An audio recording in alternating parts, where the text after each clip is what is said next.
Bonjour à tous, on va voir ensemble un programme d'entraînement pour préparer la Diagonale des Fous en 2023.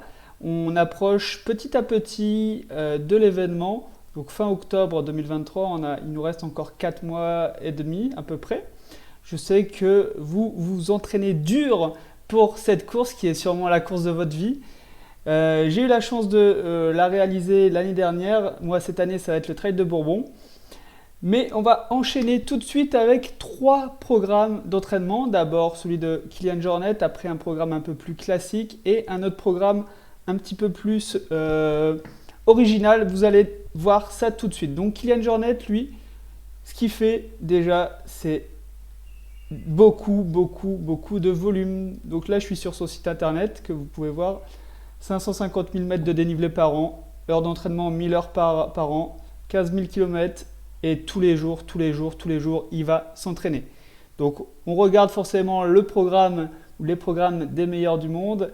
Donc, voilà un petit peu ce qui doit vous attendre pour le Grand Raid et la prépa qu'il vous faut pour Kilian Jornet. J'ai également un autre site qui raconte à peu près la même chose. Je vous mettrai en commentaire les liens pour que vous puissiez un petit peu bûcher tout ce qu'il fait, toutes ces méthodes d'entraînement, etc. Mais il se lève à 6 heures du matin, il prend un petit déjeuner, ensuite il va faire une longue séance d'entraînement qui peut durer entre 6 ou 7 heures, puis 2 heures sur le plat en allant assez vite. Donc pour lui, j'imagine dans les 18 km/h. Et le soir, il va même refaire un petit exercice, courir 1 heure ou faire du vélo pendant 1 heure. Voilà un petit peu le programme de Kilian Jornet. Je vous mettrai tout ça dans les commentaires. Deuxième plan d'entraînement un peu plus classique qu'on peut trouver sur des sites complètement gratuits et que je trouvais intéressant. Donc là, on part sur un entraînement sur 10 mois, 43 semaines pour une prépa, pour une course de plus de 100, pour un ultra trail tout simplement. Donc 10 mois avec des séances de 3 à 5 semaines. Et autant dire que là, vous vous en êtes rendu compte, il ne faut pas glander. Donc il y a tout un plan de semaine 1 à 12, semaine 13 à 23, etc. etc. On fait du fractionné, des sorties longues, du footing, des fractionnés, des sorties le week-end. Donc entre 3 et 5 sorties par semaine, ça veut dire qu'il faut bûcher. Et ensuite, le troisième type d'entraînement, ça va être tout simplement à la One Punch. Je ne sais pas si vous connaissez le manga One Punch. Le mec, il explose tous les super-héros avec son entraînement. Donc faites ça tous les jours de votre vie. Donc sans pompe, sans abdos, sans squat et 10 km de course. Vous faites ça tous les jours et là vous êtes un super-héros comme One Punch. Ok.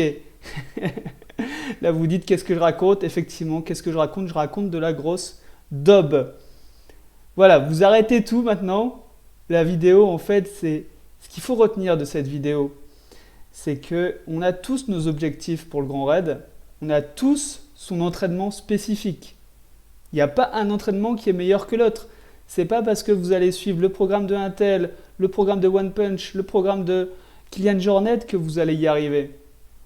Non, il faut vous écouter. Et d'ailleurs, je vous ai un petit peu menti parce que Kilian Jornet le dit lui-même sur son site. L'entraînement est un but en soi et ne doit pas être une exigence pour arriver en forme à une course. Ce n'est pas un programme d'entraînement. Chacun de nous est différent.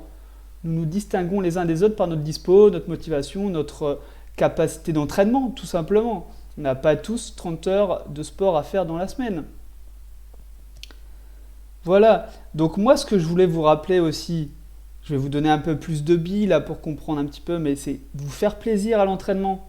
Franchement, écoutez-vous, écoutez votre corps. Vous connaissez également les meilleurs exercices à faire pour vous. Quand on a des lacunes sur un muscle, les adducteurs, les quadris, on sait qu'on doit les travailler plus spécifiquement pour tenir une course comme le Grand Raid qui va durer entre 40 et 60 heures. Donc, moi j'ai fait l'erreur par exemple l'année dernière de diminuer ma charge de travail à peu près 1 mois et demi avant le Grand Raid parce que j'avais vu ça sur internet que Ça permet d'encaisser tout ce qui est entraînement longue durée. Ça se transforme un peu plus on refait du jus, on absorbe le travail tout simplement. Mais moi, ça ne me convenait pas en fait. Ça ne me convenait pas parce que j'avais envie de me faire mal sur des exercices intenses mais très courts de 20 minutes. J'avais envie de m'exploser la caisse. Mais j'étais là sur la retenue les 6 dernières semaines et au final, je me suis blessé lors de la course. Donc, est-ce que ça m'a apporté des bénéfices? Non, au contraire. Et puis, il faut être mentalement prêt à souffrir, de toute façon, pendant ce grand raid. Hein, je vais vous le dire. Il faut embrasser l'inconnu. Embrasser le doute, j'ai envie de dire. Accepter l'idée que vous allez vous découvrir pendant cette course. Parce que là, vous allez regarder cette vidéo, programme d'entraînement, je suis sûr que vous en avez regardé 50 avant, vous allez en regarder 50 après. Mais c'est pour vous rassurer, tout simplement. J'étais comme vous l'année dernière. Donc, soufflez un bon coup, déstressez.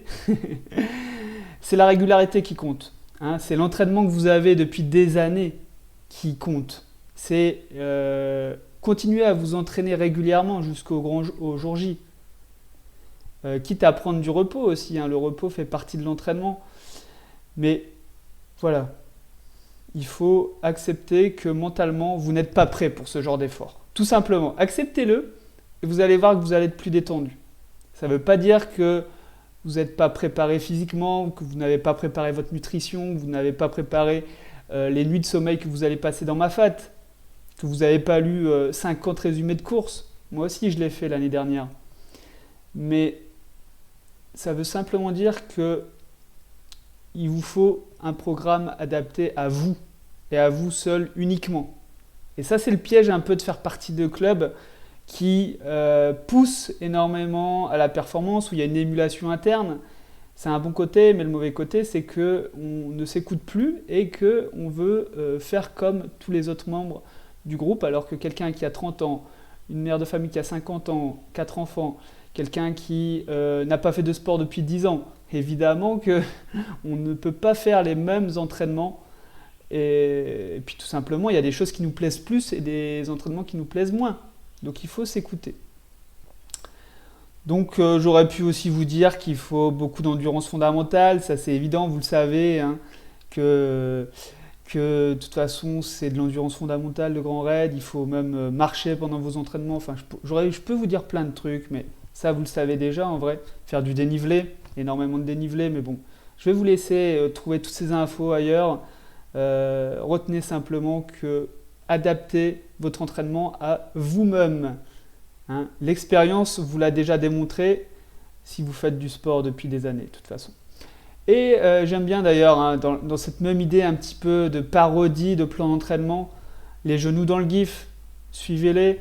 Alors la dernière semaine avant une course, qu'est-ce qu'il faut faire? Lundi 40 x 2 minutes en montée gilet lesté de 65 kg avec descente au sprint en prenant 100 de temps de la jambe à l'impact. Tu vois là, le mardi 5 x 30 minutes au seuil.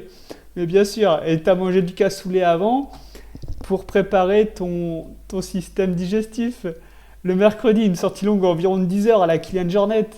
Bah ouais, parce qu'il faut faire péter la caisse, quoi. Et puis tu te fais 50 sprints à fond.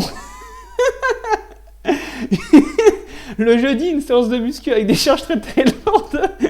Vous allez faire bailler le mec le plus énorme en salle. Si te lécher son front. Non mais franchement, ils sont trop forts. Ils sont trop forts, c'est exactement ça. Nous, on est stressés avant une compète. Et la réalité, c'est qu'il faut se détendre.